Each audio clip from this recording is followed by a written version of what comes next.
চ্যাম্পিয়নরা খেললো চ্যাম্পিয়নদের মতোই।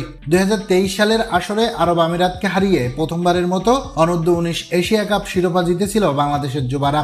এবার সেখান থেকেই যেন শুরু করলো তারা। ব্যাটিংয়ে আজিজুল হাকিম তামিম আর বল হাতে আফগানদের ওপর ছড়ি ঘুরিয়েছে আল ফাহাদ ও ইকবাল হোসেন ইমনরা। বাংলাদেশের দেওয়া 229 রানের চ্যালেঞ্জিং লক্ষ্য তাড়াই আফগানরা থেমেছে 183 রানে। ফলে 45 রানের জয় নিয়ে অনূর্ধ্ব-19 এশিয়া কাপের 24 আসরেও শুভ সূচনা করেছে ডিফেন্ডিং চ্যাম্পিয়ন বাংলাদেশ।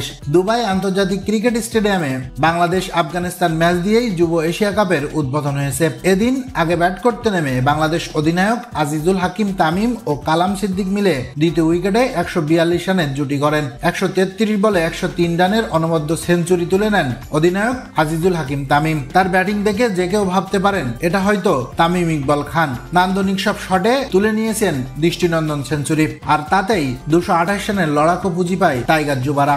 সেই জবাবে ব্যাট করতে নেমে কোনো উইকেট না হারালেও 8 ওভারে আফগানিস্তান স্কোরবোর্ডে তোলে মাত্র 20 রান।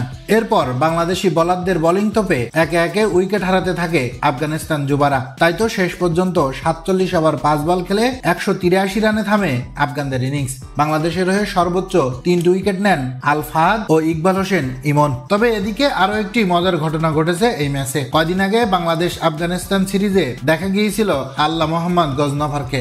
জাতীয় দলে খেলার পর এবার আফগানিস্তানের অনূর্ধ্ব-19 দলেও বাংলাদেশের বিপক্ষে খেললো এই ক্রিকেটার।